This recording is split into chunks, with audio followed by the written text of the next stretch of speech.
2 મહિના જરૂરથી આને ફોલો કરજો. સારું ન લાગે તો મને કોમેન્ટ કરી દેજો 2 મહિના પછી કે તમે ખોટા છો, હું એક્સેપ્ટ કરી લઈશ. 4 કે 5 એવી આદતો બદલી નાખે, એને ઓછી કરી નાખે તો દરેક વસ્તુ શક્ય છે. તમારા હપ્તા, મકાનના હપ્તા, કારના હપ્તા ચાલતા હોય તો તમારે બહુ જ સાવધ રહેવાની જરૂર છે. 1 કલાક માટે એને પોસ્ટપોન કરજો, બરોબર. અને કોઈ એવો મોટા ખર્ચો હોય તો એને 1 દિવસ માટે પોસ્ટપોન કરજો અને તમે વિચારજો કે ખરેખર આ જરૂરી છે કે નહીં. આવી રીતની જે હેબિટ છે, જે દરેક યંગસ્ટરની છે, લગભગ બધા લોકો અત્યારે આવી રીતે કરતા હોય છે. તો અમે લોકો ના પાડીએ છીએ કે કૃપા કરીને તમે આવું ના કરો. જે બચત કરવાની હતી એ તમારી વ્યાજમાં વહી ગઈ.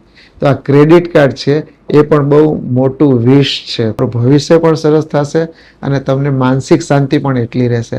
અને જો માનસિક શાંતિ સારી રહેશે, ભવિષ્ય સારું રહેશે તો તમારા ચહેરાની ચમક એ વધી જશે. તમે હંમેશા ખુશખુશાલી રહેશો. તમારી પડતી માટેના સંપૂર્ણ, જેને એમ કે ને કે અસ્ત્ર શસ્ત્ર તમારી પાસે તમે પોતે જ છો. નમસ્કાર મિત્રો, ફરી એકવાર આપનું સ્વાગત છે ફાઇનાન્સ વિથ DRS માં.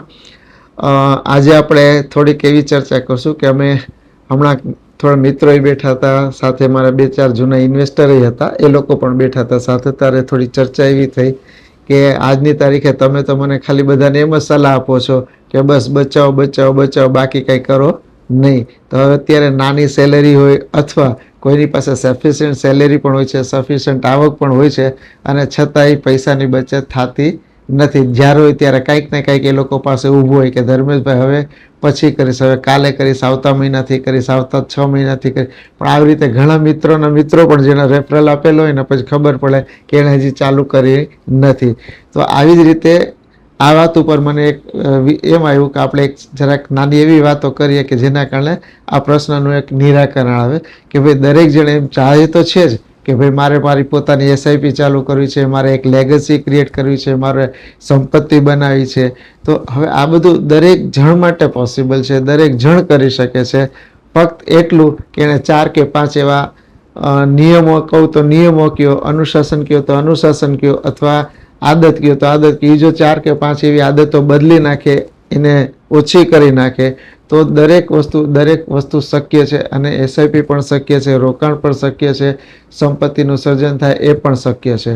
હવે આજના જમાનાની હું તમને વાત કરું, અત્યારે એક સેબીનો સરસ મજાનો એક ડેટા આવ્યો હતો કે છેલ્લા 1.5-2 વર્ષની અંદર જે ઓનલાઈન લેવેચ કરતા હોય છે સ્ટોક માર્કેટમાં, શેર માર્કેટમાં, રાઈટ, તો એ લોકોમાં લગભગ 60% એકાઉન્ટ ક્લોઝ થઈ ગયા. શું કામ? કે દરેક જે યંગસ્ટર હતું કે જે જેન ઝી વાળા હતા કે જેના પાસે થોડાક પણ પૈસા આવતા હતા તો એ લોકો શું છે ઓટોમેટિક સ્ટોકની લેવેચ કરતા. અને છેલ્લા 1.5 વર્ષમાં માર્કેટ જે ક્રેશ થયું, જે માર્કેટ પડ્યું, તો એ બધાના પાસેથી પૈસા લોસમાં ગયા અને એમાંથી 90%થી પણ વધારે લોકોએ લોસમાં જ પૈસા કાઢ્યા છે. એ NSEનો પણ ડેટા છે, એટલે જે એક જેન્યુઅન ડેટા છે. તો હવે શું થયું, આ બધામાં એક શીખવા જેવી વસ્તુ એ મળી કે એપ્લિકેશન હાથ વગી હતી. એટલે જે કમ્ફર્ટ ઝોન એને હતું કે મારા એકાઉન્ટમાં અત્યારે 5,000 છે અને મને એક ઇન્વેસ્ટમેન્ટની ટીપ આવી ઓનલાઈન, મેં જોઈને ફટ દેરીકા ઓનલાઈનમાં મેં પરચેસ કરી લીધું. હવે મેં 3,000ની 2,000ની વસ્તુ લીધી, 200-400 રૂપિયા ઓછા થઈ ગયા, મેં વેચી નાખ્યા. આજે એમ થયું એકમાં મળ્યા ને એકમાં ગયા, સરવાળે શું થયું તો કે 200 ઓછા થયા ને 200 વધુ થયા. તો એમ કે છે કે ચાલો આજનો ખર્ચો પૂરો થઈ ગયો અને ઘટી ગયા, તેને કવર કરવા માટે વળી બીજે કે ત્રીજે ડબલ રમે છે. તો આ ગેમ કરતા અંતે સરવાળે શું થયું તો કે એ લોકો બધા માઇનસમાં જ ગયા. તો હવે આવી એક હેબિટ જેને કહે છે ને અતિશય કમ્ફર્ટ, ખૂબ બધું જો તમને કમ્ફર્ટ મળે છે ને તો એ બેડ હેબિટમાં ફેરવાઈ જાય છે. તો આવી રીતની જે હેબિટ છે જે દરેક યંગસ્ટરની છે, લગભગ બધા લોકો અત્યારે આવી રીતે કરતા હોય છે. તો અમે લોકો ના પાડીએ છીએ કે કૃપા કરીને તમે આવું ના કરો. બીજી એક તમને ખાસ વાત કહું, મેં જે તમને વાત કરી કે કમ્ફર્ટ મળે તો અત્યારે તમને અચાનક ઓફિસમાં બેઠા છો ને તમને એમ થયું મારે આઈસ્ક્રીમ ખાવો છે, અચાનક મન થયું કંઈક જોઈને, જે કંઈ પણ વોટ એવર, એટલે તમે શું કર્યું, સીધા કોઈ ફૂડ એપ્લિકેશન પર ગયા, ઓર્ડર કરી દીધો. ફૂડ એપ્લિકેશનમાં જે વસ્તુ 12, 60, 70, 80 રૂપિયામાં મળે છે એ ફૂડ એપ્લિકેશનમાં જાઓ એટલે 70-80 વસ્તુ એના અને 30 કે 40 રૂપિયા ડિલિવરીના. એટલે તમારે 100-125 રૂપિયાના દેવા પડે. તમને શું થઈ ગયું, ઘર બેઠા આરામથી ઓફિસમાં બેઠા મને વસ્તુ મળી ગઈ. તો આ વસ્તુ શું થઈ, કમ્ફર્ટથી. જેટલું તમારી પાસે કમ્ફર્ટ આવ્યો એટલો તમારો ખર્ચો વધ્યો, જે એની જરૂર નથી. એટલે અમે તમને કહીએ છીએ કે જ્યારે પણ તમે કોઈ પણ જાતનો ખર્ચો કરો તો એકવાર 1 કલાક માટે એને પોસ્ટપોન કરજો, બરાબર. અને કોઈ એવા મોટા ખર્ચા હોય તો એને 1 દિવસ માટે પોસ્ટપોન કરજો અને તમે વિચારજો કે ખરેખર આ જરૂરી છે કે નહીં. તમે જો એમ કરશો ને, તમે જોશો ને, તો ત્યારે તમને ખબર પડશે કે તમે પણ અમુક ખર્ચાથી બચી ગયા છો. ત્રીજી વસ્તુ, તમને મેં કમ્ફર્ટની વાત કરી, ક્રેડિટ કાર્ડ, બરાબર છે. હવે તો ક્રેડિટ કાર્ડ બેંક વાળા તમને સામે ચાલીને આપે છે કે ભાઈ અત્યારે પરચેસ કરી લ્યો, કાંઈ વાંધો નહીં, 45 દિવસ પછી દેજો. આરામથી, તમને મજા આવી ગઈ, અત્યારે તમારે જરૂર નથી, પણ તમને એમ થયું કે ચાલો ફ્રેન્ડ સર્કલ સાથે ફરવા ગયા છે, શોપિંગમાં ગયા છે, કાંઈ મોલમાં ગયા છે, કે હાલતા ચાલતા તમને રોડમાં ગયા, કંઈક વસ્તુ દેખાણી, પૈસા તો એટલા બધા તો નથી જ કે તે હું કેશ દઈ શકું, રાઈટ? તો શું કરવાનું? ક્રેડિટ કાર્ડ છે ને, પૈસા અત્યારે ક્યાં દેવા છે? 30 દિવસ, 40 દિવસ કે પછી દેવા છે, અત્યારે નથી દેવા, પણ ગમે ત્યારે પછી દેવા છે. તો ક્રેડિટ કાર્ડ, રાઈટ? હવે તમે ક્રેડિટ કાર્ડથી લઈ તો લીધો 5000 રૂપિયાનું, નસીબ જો કે ન કરે, કંઈક પણ એવું થઈ ગયું કે તમારી હપ્તો મિસ થઈ ગયો, ક્રેડિટ કાર્ડ વાળાનો ફોન આવ્યો કે મિનિમમ 5000 જગ્યાએ તમે 300 રૂપિયા ભરી દો ને તોય ચાલશે. ઇમિડિયેટલી તમે 300 રૂપિયા ઓનલાઈન ભરી દીધા. હવે શું થયું? રિમેનિંગ એમાઉન્ટ ઉપર 36 થી લઈને 48% સુધી વાર્ષિક વ્યાજ લાગે છે એ હપ્તા ઉપર. એટલે હવે શું થયું? તમે 3% થી લઈને 4% મંથલી હપ્તા ઉપર વ્યાજ ચડે એના ટ્રેપમાં તમે આવી ગયા. આવતા મહિને એની એક બહુ મોટી એમાઉન્ટ તમારે ચૂકવવાની થાય. એટલે શું થયું? તમારી સેલેરીમાંથી એમાં પૈસા જવાનું શરૂ થઈ ગયું. જે બચત કરવાની હતી એ તમારી વ્યાજમાં આવી ગઈ. તો આ ક્રેડિટ કાર્ડ છે એ પણ બહુ મોટું વિષ છે તમારા માટે. તમે સમજી લેજો કે તમે તમારા ખિસ્સામાં જેટલા વધારે ક્રેડિટ કાર્ડ, એટલી વધારે તમે દુઃખી થવાના. તમે પોતે જ દુઃખી થવાના અસ્ત્રો શસ્ત્રો પોતાની પાસે રાખ્યા છે, કોઈ બારે જવાની જરૂર જ નથી. તો કૃપા કરી ક્રેડિટ કાર્ડનો વપરાશ કરો, ના નથી, પણ એને જેન્યુઅનલી અને બહુ ઇન્ટેલિજન્ટલી જો તમે એને વાપરશો ને, તો એ તમારા માટે બહુ, જેને એમ કે ને કે બહુ સરસ શસ્ત્ર છે, અમોઘ શસ્ત્ર છે કે તમારી બધી ઈચ્છા પણ પૂરી થઈ જશે. તમને ઘણું બધી વસ્તુ એવી થઈ જશે કે ઘણી બધી વસ્તુ ફ્રીમાં થઈ જશે. પૈસા દેવાની તો વાત દૂર, ફ્રીમાં. પણ એને ઇન્ટેલિજન્ટલી તમારે વાપરવું પડે. ક્યાં વાપરવું, કેવી રીતે વાપરવું, કેટલું વાપરવું, એ જો તમે સરસ રીતે કેલ્ક્યુલેટ કરો તો ક્રેડિટ કાર્ડ એક સરસ અસ્ત્ર છે, બ્રહ્માસ્ત્ર છે.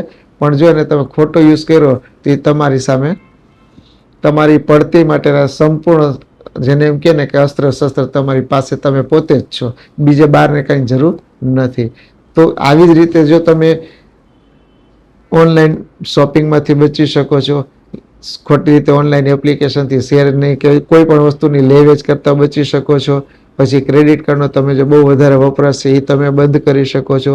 ચોથી વસ્તુ, ફ્રેન્ડ લોકો બહારે ગયા છે, મારે બહારે જવું છે, તો તમે અનનેસેસરી પર્સનલ લોન લઈ લીધી ને ચાલો બધાને મળીને મળવા, દોસ્તારો સાથે મળીને ફરવા જાવ છે.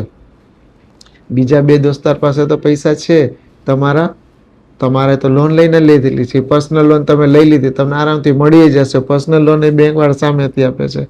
પણ હવે તમે જુઓ, ક્રેડિટ કાર્ડ, પર્સનલ લોન, પછી તમારે વ્યાજ, આ બધા, અને અનનેસેસરી તમારી શોપિંગ, તો એ બધી વસ્તુ તમે જો કેલ્ક્યુલેટ કરશો તો આખા વર્ષમાં કે આખા મહિનામાં તમે તમારા સેલેરીના 15-20%, 25% આવી રીતે અનનેસેસરી વાપરી શકો છો. જે 15-20%ને હું તમને એમ કહું છું કે દરેક 20%ની તમારે સેલેરીમાંથી ઇન્વેસ્ટ કરવા જોઈએ, કે જેના કારણે તમે તમારું સુંદર ભવિષ્યનું નિર્માણ કરી શકો છો. નાના માણસ પોતાની રીતે, મોટા મિડલ ક્લાસ પોતાની રીતે, અને મોટા વ્યક્તિ પોતાની રીતે નિર્માણ સરસ રીતે કરી શકે છે.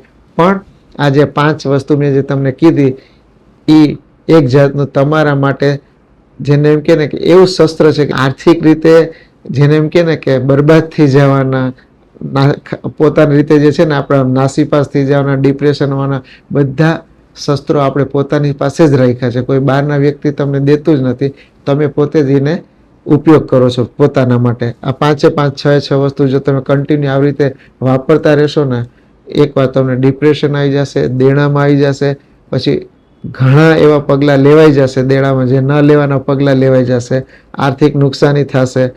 આ બધી વસ્તુ નેગેટિવ જ છે. તો આટલી બધી નેગેટિવ કરતાં જો તમે ચૂપચાપ તમારા 20% પૈસા સીધા ઇન્વેસ્ટમેન્ટ કરી દેતા હોય, કે 20% પૈસા અલગથી રાખી દેતા હોય, અને તમે એક સરસ મજાનું તમારું બજેટ બનાવી દીધું હોય, મેં જે તમને પહેલાં પણ મારા દરેક વિડીયોમાં કીધું હતું, સેલેરી આવે ને એના ખાલી 25 થી 30% પૈસા જ તમારે તમારી બધી વિશ માટે કરવાના છે. એ વિશમાં તમારું હરવા ફરવાનું એ આવી ગયું, લક્ઝરી આવી ગઈ, વોટ મે તમે જે પણ આડાવડા ખર્ચા તમે સમજો ને એ 30% અંદર બારે જવા જોઈએ નહીં. એમાં EMI પણ આવી ગયા. જો તમારા હપ્તા, મકાનના હપ્તા, કારના હપ્તા ચાલતા હોય તો તમારે બહુ જ સાવધ રહેવાની જરૂર છે. કેમ કે આજની તારીખમાં જનરલી બધા, હું ધારું છું ત્યાં સુધી ITs બહુ વધારે હોય છે. બધાને અત્યારે ટેકનોલોજી અને IIT કંપનીઝમાં હોય છે. તો એ લોકો તો ગમે ત્યારે માણસોને છટણી કરવામાં 1 સેકન્ડ લગાડતા નથી. તો એવા સમયે જો તમે તમારા બધી જાતના ખર્ચા વધારી નાખ્યા છે અને જો તમને છટણી કરી નાખી છે, you are in the trap. પછી તમને એનથી નીચે સર્વિસ તમને મજા નહીં આવે અને એ સર્વિસ ગોતવામાં તમારો ટાઈમ વયો જશે અને તમે IIT હોવાના, ITNs હોવાના, ટેકનિકલ હોવાના કારણે બીજી કંપની તો તમને નોકરી દેવા નથી. કેમ કે બધા IT ફર્મની કે બધા ટેકનોલોજી ફર્મની સ્થિતિ એક જ રહેવાની છે. એકમાંથી નીકળે તો બધી કંપની એ જ નીકાળવાના હોય. એટલે આ જસ્ટ એક ઉદાહરણ છે, લાંબુ આપણે નથી કરવું, પણ કહેવાનો મતલબ આજની તારીખે સેલેરી પર્સનને પણ પોતાની જેને એમ કહે ને કે નોકરી નિશ્ચિત છે એ અનિશ્ચિત જ છે. કોઈની પણ પરમાનન્ટ જોબ છે જ નહીં આજની તારીખમાં. ગમે ત્યારે ઓનર કહી દે, ફેક્ટરી ઓનર કહી દે કે ભાઈ આજથી આટલા સ્ટાફને નહીં. તો મેક શ્યોર કે તમે તમારી પોતાની ખોટી હેબિટ છે, જે મેં તમને કીધી કે ઓનલાઈન શેરની લેવેચ કરવાની, ગેમિંગ કરવાની, કે પછી તમારે ક્રેડિટ કાર્ડ વાપરવાનું, પર્સનલ લોન લેવાનું, દેખાદેખી કરવાની, તો આવી બધી અમુક 5-7 હેબિટ જો તમે બંધ કરી દેશો, એના પર કંટ્રોલ કરી દેશો, તમને પૈસા બનાવતા, તમને લેગેસી ક્રિએટ કરતા, અથવા જેને એમ કહે ને કે યસ ફાઇનાન્શિયલી ફ્રીડમ, ફાઇનાન્શિયલી હું થોડો સદ્ધર છું કે ગમે ત્યારે મારે 2-5 લાખ રૂપિયા જોતા હોય તો મને મળી જાય. જો એ પરિસ્થિતિ લાવવી હોય તો આ 5 કે 6 જે મેં તમને વાત કરી એને તમે બહિષ્કાર કરજો, એનામાં કંટ્રોલ કરજો. Definitely you will on the way to make money, to make create wealth.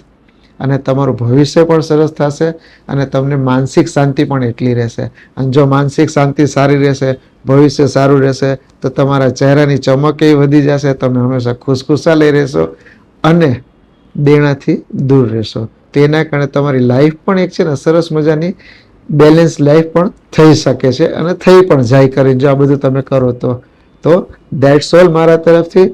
આશા છે તમને સારું લાગ્યું હશે. 2 મહિના જરૂરથી આને ફોલો કરજો. સારું ન લાગે તો મને કોમેન્ટ કરી દેજો 2 મહિના પછી કે તમે ખોટા છો, હું એક્સેપ્ટ કરી લઈશ. પણ ડિલિજન્ટલી અને ઓનેસ્ટલી 2 મહિનાને ફોલો કરજો. You will get the result from my side. That's all. સારું લાગ્યું હોય તો ડેફિનેટલી સબસ્ક્રાઈબ કરજો, રિલેટિવ્સને શેર કરજો અને મને ફરી કંઈક એવું હોય તો ડેફિનેટલી કોમેન્ટ કરજો. Right now from my side complete. Thank you.